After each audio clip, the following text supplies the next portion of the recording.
Okay, so I'll have you now just stop the video and just try to multiply these two in that same kind of method, the distributive law.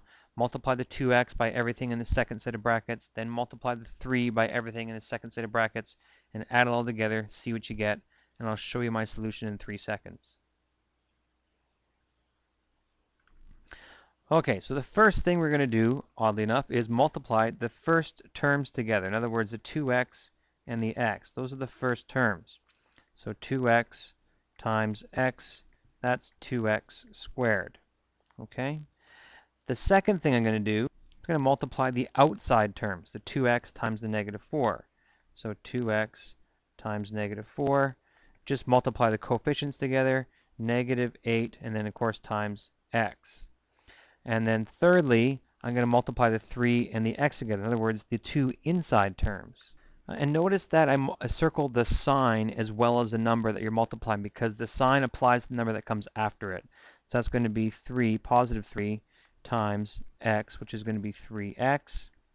And then lastly, well, big surprise, I multiply the two last terms together to get negative 12. And you add those all together. Don't forget the two middle terms are like terms. We can add those together just by adding the coefficients. Keep the variable the same. And this is what you get. Now that method has a little acronym here for multiplying two binomials. We call it the FOIL method. If you haven't heard that before, that's where we get FOIL from. And it only works for multiplying two binomials together, which again stands for first, outside, inside, and last. But when you don't have that, the basic principles of the distributive law still apply. So for something like this here, I'm still going to multiply everything in the first set of brackets by everything in the second set of brackets. It's not going to work out to FOIL though because I have 6 different multiplications to do, not 4. So I have to do, for example, the x times the x squared, the x times the 2x, and then the x times the 4. And then for the 3, I'm going to do 3 times the x squared, 3 times the 2x, 3 times the 4, and add those all together.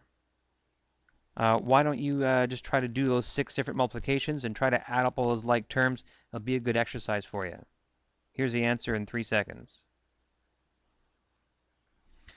Okay, well, if you're red-green colorblind, this looks terrible. I'm sorry, and it's very small anyways. So those are all the different products there. Really quickly, here they are again. So we have x, there's an x cubed there, and then plus 2x squared, plus 4x, plus a 3x squared, and I ran out of room, so I had to add my 6x and my 12 down below there. And now I have to go through and collect like terms. So I only have one x cubed, so that one just stays there, x cubed. I'm going to put a circle around my x squared. There's one there, and I should have put the circle around the sign as well. 2x squared plus 3x squared is going to be 5x squared. And I'm going to put a square around the x's. Maybe I should put the square on the squares, whatever. There's 2 of them. And again, don't forget to include the sign. 6 plus 4 is 10, so 10x. And then I'm left with this 12 here, plus 12, which is not a like term. I'll put a triangle around it. There you go, like that. And so that's my answer. Okay, so this would be very difficult to do with algebra tiles, so we use a distributive law instead. But we'll be doing kind of all 3, or both methods rather, in class tomorrow.